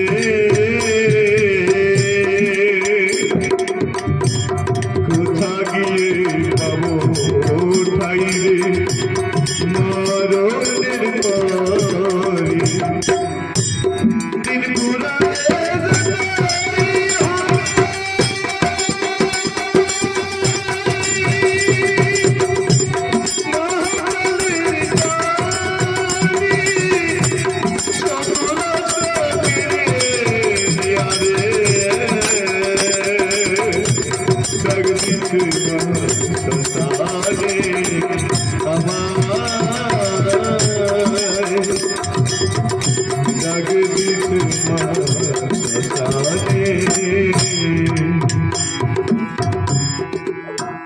এইভাবে নন্দরাজা বলছে যে হে উদ্ধব, তুমি বড় জ্ঞানী, কিন্তু প্রকৃত পক্ষে বড় মূর্খ তুমি। যার আপনজন ছেড়ে চলে যায় সেভাবে যে আমার গোবিন্দ আছে। আজ দেখো আমার গোবিন্দ আমাদেরকে ছেড়ে চলে গেছে। এমন অনাথ এমন দুঃখীকে এই জগতে আর কেউ আছে? নন্দরাজের মনে পড়েছে উদ্ধবকে তো কিছু খেতে দেওয়া হয়, খেতে দেবে? যেদিন থেকে বৃন্দাবন ছেড়ে গোবিন্দ আমার চলে গেছে, নন্দমোহনের রান্নাঘরে আর আগুন জ্বলেনি, রান্নায় হয়নি, মাকড়সার জলে ভরে গেছে। শুধু গোবিন্দর চিন্তা করে, শুধু নন্দ বলে মাওলে কেন কত ঘরে আগুন জ্বলেনি। কোনদিন গোবিন্দ আসবে সেই দর্শন আকাঙ্ক্ষায় বসে রয়েছে। কোথায় যাবে? এর বাড়ি থেকে ওর বাড়ি থেকে সবাই মিলে জোর করে রান্না করে এনে মা যশোদাকে নন্দ রাজাকে কিছু খাইয়ে দিয়ে যায়, তাই থেকে তাদের জীবন ধারণ করে রেখেছে। কারুর বাড়ি থেকে গিয়ে ভিক্ষা অন্ন চেয়ে এনে উদ্ধবকে খাইয়ে দিয়েছে। সারা রাত্রটা যাপন হয়ে যাওয়ার পরে উদ্ধব ভাবছে নিজেকে বড় জ্ঞানী মনে করতাম, কিন্তু এদের প্রেমের কাছে কি গোবিন্দকে আমি শুধু রক্ষ মনে করি। এরা তো আগের থেকে সব জানে যে গোবিন্দ আমার সেই রাম অবতারে রাম ছিল, সেই কৃষ্ণ হয়ে এসেছে। যাই একটু আমার রাধা রানীর সঙ্গে দেখা করে আসি। দূর থেকে তাকিয়ে দেখছে গোপীরা একসঙ্গে মিলে সকলে কথা বলছে, অনেক কথা, নানা কথা বলছে। ভাবছে যে কাছে জলদি জলদি যাব, মা যশোদার কাছে, নন্দরাজার কাছে আমি মুখ হয়ে গেছি, মূর্খ হয়ে গেলাম। আর যাদেরকে আমার গোবিন্দ এত ভালোবাসে তাদের কাছে কি হতে পারে? একে অপরের সঙ্গে গোবিন্দের চর্চা করছে, কখনো হাসে, কখনো কাঁদে, কখনো নাচে।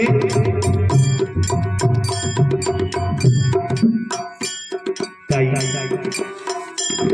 দূর থেকে শোনার পরে কাছে যখন গিয়েছে, উদ্ধবকে দেখে একবার গোপীদের মনে হয়েছে যেন আমাদের গোবিন্দ এসেছে। কাছে গিয়ে দেখে বলে, না, আমাদের গোবিন্দ। কে তুমি? তুমি নিশ্চয় আমার গোবিন্দর কাছের লোক হবে। এই যে বস্ত্র আভূষণ পরে এসেছে তো তোমার না, নিশ্চয়ই আমার গোবিন্দের ব্যবহার করা বসন। কেন? এই বসন থেকে আমার গোবিন্দের অঙ্গের লাগা সেই সুগন্ধ আসছে। ভাবছে বাবা কারা কোন দিন তার দর্শন করেছে, আজ তার অঙ্গের যে অঙ্গরাগ লেগে রয়েছে, সেই অঙ্গরাগের সুগন্ধ আজ তারা সুগন্ধ পেয়ে বুঝতে পেরেছে আমার নয় গোবিন্দের। সাধারণ অনেক কথা বলার পরে উদ্ধব বলছে তোমরা ব্রহ্মচিন্তন করো, এই শুধু শুধু বৃথা বৃথা কৃষ্ণ কৃষ্ণ করে কান্না করো কেন?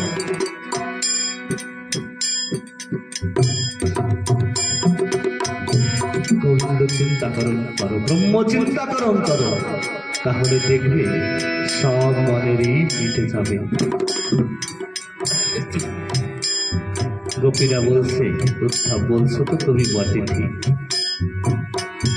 কিন্তু আমাদের তো একটা মন, 10টা 20টা মন তো নয়, একটা মন তো আমার গোবিন্দর সঙ্গে চলে গেছে, আর কোন মন দিয়ে সেই ব্রহ্মের চিন্তন করব? তাই সুরদাস একটা পদের রচনা করে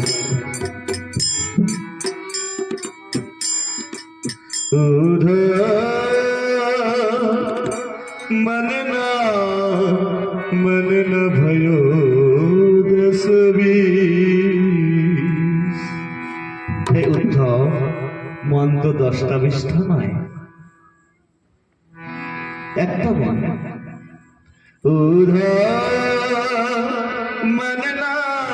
मन न भयो 10-20।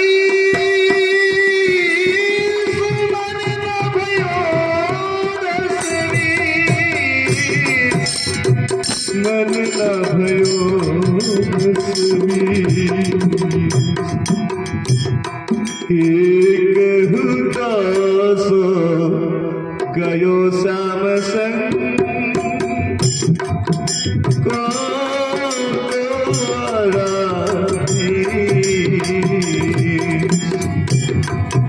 एक हुदासो गयो श्याम संग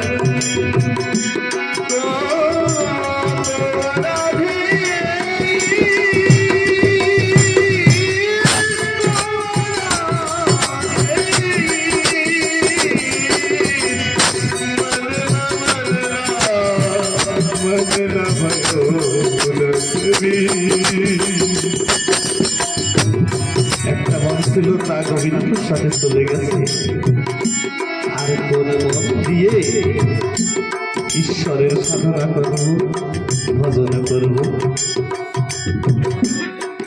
ইন্দ্রে শিথিল ভাই কেশবিনো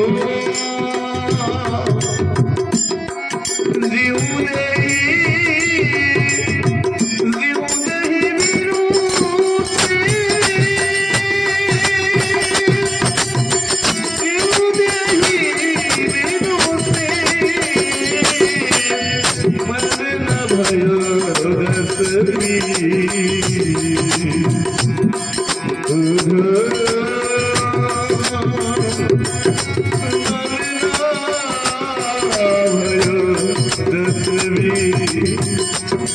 ইন্দ্রিয় শিথিল হয়ে গেছে আমার ইন্দ্রিয়।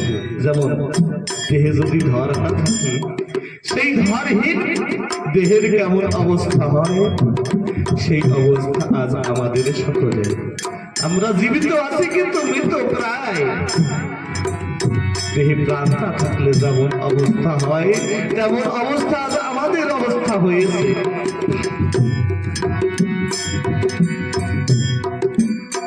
तुम तो सखा श्याम सुंदर के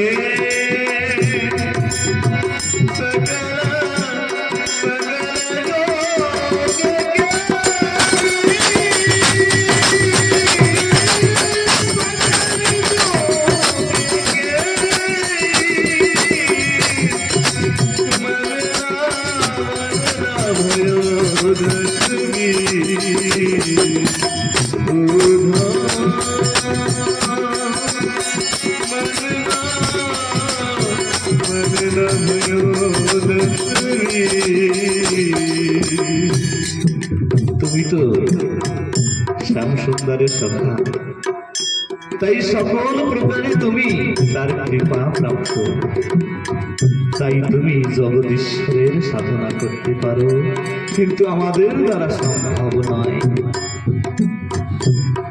এইভাবে যখন গোপীদের সঙ্গে কথা হয়েছে, গোপীদের কাছে মুখ হয়ে গেছে, উদ্ধব ভাবছে না জানি রাধা রানীর কাছে কি হতে হয়।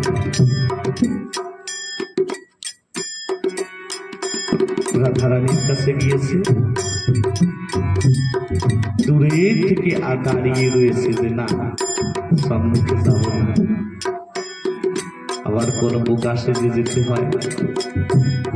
দূর থেকে তাকিয়ে দেখছে, এমন সময় একটা ভ্রমণ এসে রাধা রানীর চরণ স্পর্শ করেছে। রাধা রানীর চরণ স্পর্শ করলে পরে রাধা রানী বলছে, এ ভ্রমণ, তুই আমার চরণ স্পর্শ করবি না, তোর স্বভাব যেমন আমাদের সখা কৃষ্ণের স্বভাব যেমন, তুই যেমন ফুলের মধু পান করার পরে সেই ফুলের মধু শেষ হয়ে গেলে সেই ফুলকে ছেড়ে দিয়ে তোরা অন্যত্র চলে যাস, আর তোদের সখা কৃষ্ণ তেমন এই জীবের আমাদের এই পুষ্পরূপী এই ভক্তের মন প্রাণ কেড়ে নিয়ে সে তেমন তোদের মতন লুকিয়ে গেছে, তোদের আর ওর মধ্যে কোনো পার্থক্য নেই। আমার চরণ স্পর্শ করি। এই কথা বলে মনে হচ্ছে যেন উদ্ধবকে বলছে। উদ্ধব মনে মনে ভাবছে, এত খারাপ কেন বলছো আমাদের সখাকে? সে কি করেছে, এমন কি ভুল করেছে সে? রাধারানী যেন ওই ভ্রমণের মাধ্যমে উদ্ধবকে বলছে কি ভুল করে, ও তো জন্মে জন্মেই এইভাবে ছলনা করে, জন্ম জন্ম ধরে এইভাবেই ছলনা করে চলে আসছে। মানব ভ্রমণ বলছে কি ছলনা করেছে?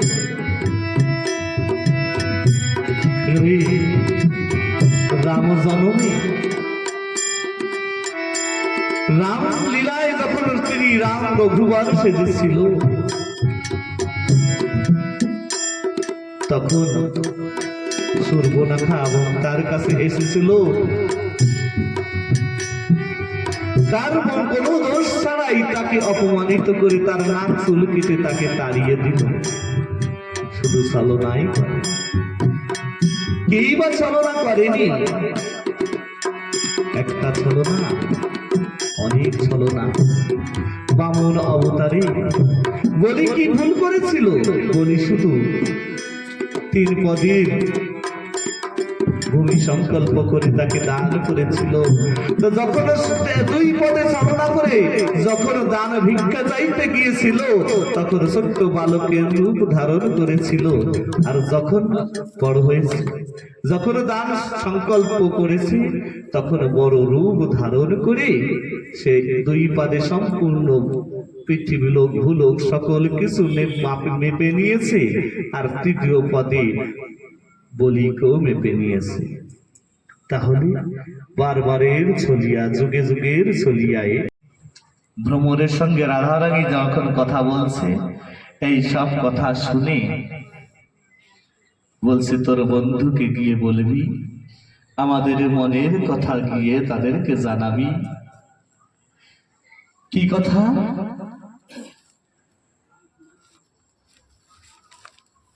কি কথা জানাবি?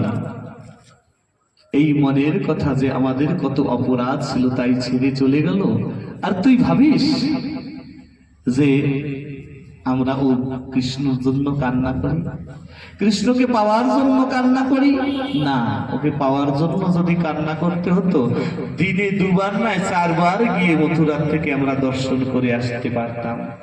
কিন্তু তার জন্য কোনো অসুবিধা না হয়, তার জন্য আমরা কখনো যাই না। তাই একটা গান করে আজকের ভাগবত এখানে সাঙ্গ করব। 9:30 বেজে গেছে।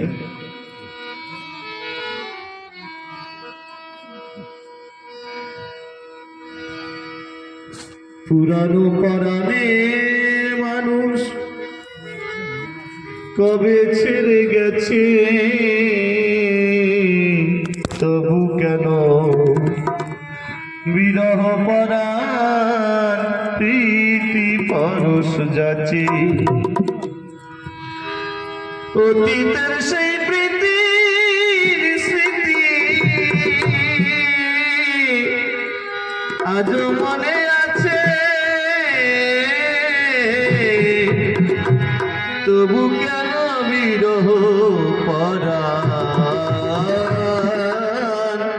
প্রীতি পরশ যাচ্ছে।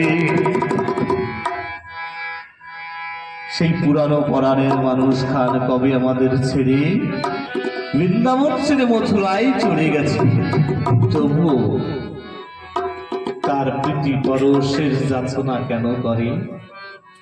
ঠাকুর নীলকান্ত গোস্বামী এই গানটি রচনা করেছিলেন যেদিন তার গুরুদেব ঠাকুর সত্যানন্দ পরমহংসদেব ইহলীলা সম্বরণ করে তিনি নিজ ধামে গমন করেছেন। মানে গুরুদেবের বিরহ এমন যন্ত্রণা, যেমন রাধারানী কাঁদতে পারেনি তেমন নীলকান্ত ঠাকুর আর কাঁদতে পারেনি। একটা বৃক্ষের পাশে দাঁড়িয়ে রয়েছে, বৃক্ষের নিচে বসে রয়েছে, এক ভক্ত দেখতে পাচ্ছে যে বৃক্ষের থেকে একটা পাতা পড়ছে, তার শরীরে লাগছে, সেই পাতাটা যেন পুড়ে ছাই হয়ে গেছে। এক ভক্ত দেখতে পাচ্ছে কেমন বিরহ বেদনা। দীর্ঘদিন পর্যন্ত সবকিছু ভুলে গিয়ে খাওয়া দাওয়া ভুলে ভুলে গুরুদেবের বিরহে পড়ে রয়েছে। এমন সময় ওই সময় এই গানগুলো তিনি রচনা করেছিলেন। পুরানো পরাণের মানুষ কবে ছেড়ে গেছে, তবু কেন বিরহ পরাণ প্রীতি পরশ যাচ্ছে। অতীতের সেই প্রীতির স্মৃতি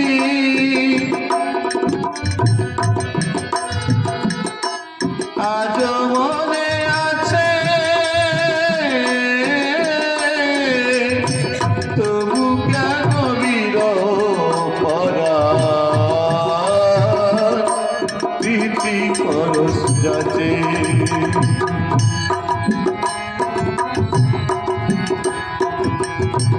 কতদিন সে কাছে ছিল, দিয়েছি কত ব্যথা, বুঝিতে পারি না তার প্রীতির মধুরতা।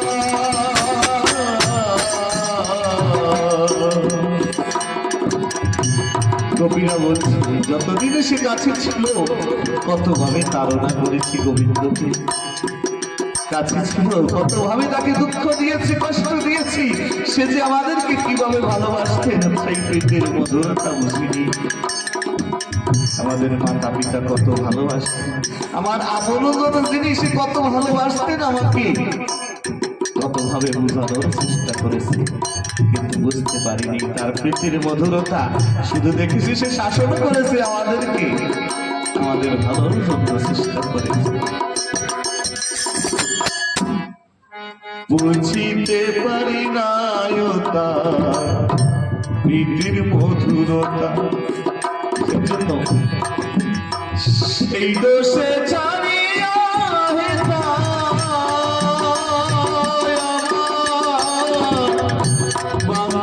চলে গেছে, তবু কেন বিরহ পরাণ প্রীতি পরশ যাচ্ছে। পুরানো পরাণের মানুষ কবে ছেড়ে গেছে, তবু কেন বিরহ পরাণ প্রীতি পরশ যাচে।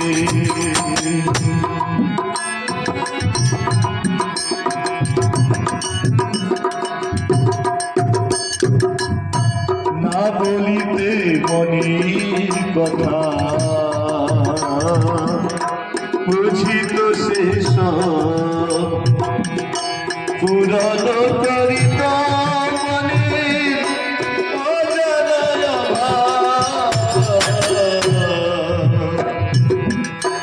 না বলিতে মনের কথা বুঝিত শেষ পুরন করিত মনে অজানা স্বভাব দেখে মনের অভাব সব মিটাইয়া গেছে তবু কেন বিরহ পরা প্রীতি পরশ যাচে। সেই পরাণের মানুষখানি যখন কাছে ছিল, যার যে গুরুদেব ছিল সেই সিদ্ধ মহাত্মার কৃপা পেয়েছে। নিবেদন করে না বলতেই মনের কথা তিনি বুঝতে পারতেন আমাদের মনের কি বেদনা, অজানা অভাব যে কি আমরা বুঝতে চাই জানতে চাই, সেই সব অভাবগুলো সেই পরম পুরুষ আমাদের কৃপা করে পূরণ করে দিয়ে গেছে। না বলতে মনের কথা সব বুঝতো, সব পূরণ করত। আরো আমাদের জীবনের পাপ তাপ সকল কিছু নিয়ে আমাদের জীবনের ভার নিয়ে তিনি চলে গেছে। তোদের যেদিন তোরা এই জগৎ ছেড়ে যাবি সেদিন তোদের পার করার ভার আমি দিলাম। এর থেকে বড় ভাগ্যবান কি হতে পারি? সকলই আছে আমার, নাই আর কিছু বাকি। না পাওয়ার বেদনায় আজো ঝরে পাগলাকি। সকলই আছে আমার, নাই আর কিছু বাকি। না পাওয়ার বেদনায় আজো ঝরে পাগলাকি। আমার ধর্ম কর্ম সকল ফাঁকি তারে না পাইলে কাছে।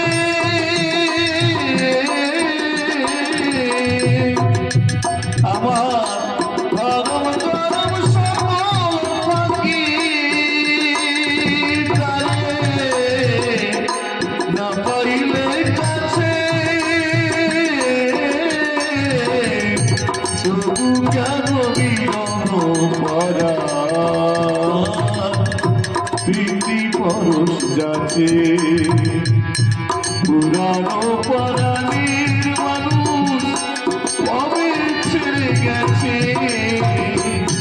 তবু কেন বিরহ পরা প্রীতি পরশ যাচে।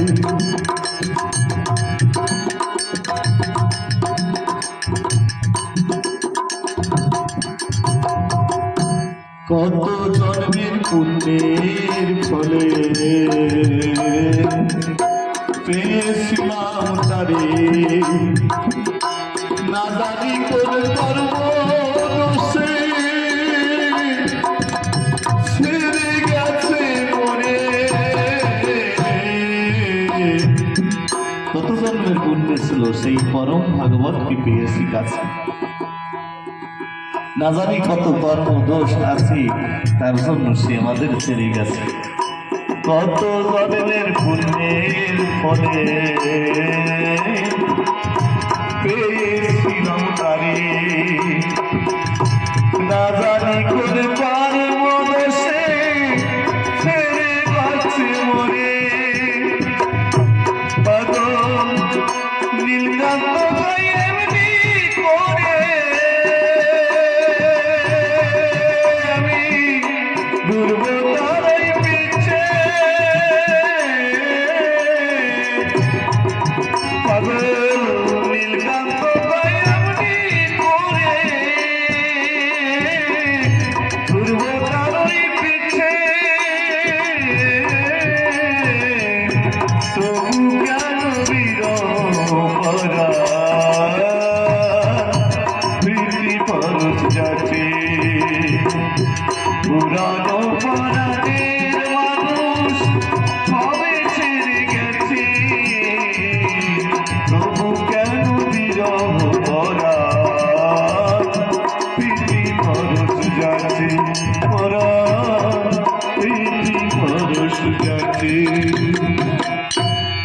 যেতেই হবে, আমি কথা দিয়ে এসেছি, তোমার যেতেই হবে।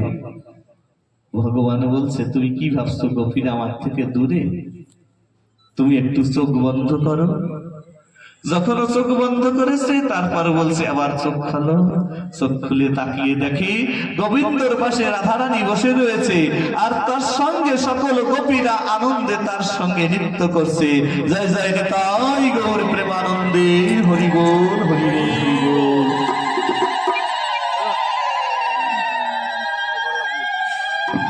ভগবান বলছে, গোপীরা আমার থেকে কখনো দূরে নয়, আমি গোপীদের স্থান থেকে কখনো দূরে নয়, শুধু তোমার মধ্যে একটা অভাব ছিল, সেই অভাবটাকে পূর্ণ করার জন্য তোমাকে ওইখানে পাঠিয়েছি।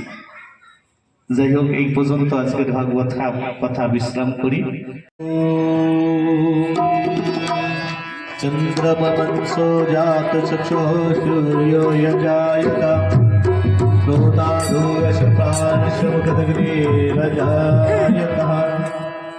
श्री भागवत भगवान की है आरती,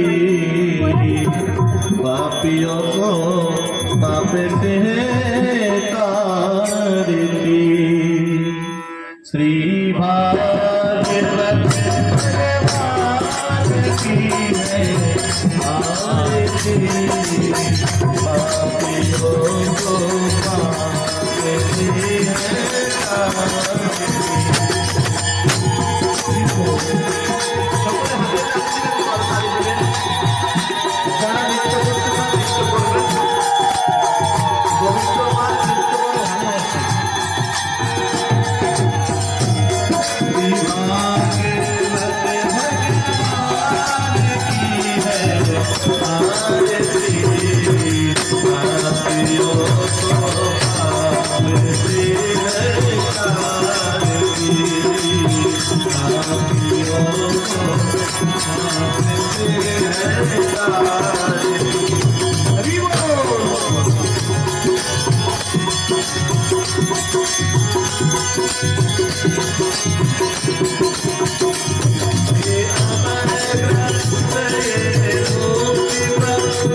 হরি বল।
Hare Rama, Hare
जय जय विश्वबंधु विश्वसुख सत्तानंद शिवास्वामी नीलकंठ माता मधुजमय देव कुमार हरि हरि बोलो जय जय निताई गौर सीताराम प्रेमानंद हरि बोलो जय जय राधा कृष्ण प्रेमानंद हरि बोलो जय जय श्रीमद् भागवत महापुराण प्रेमानंद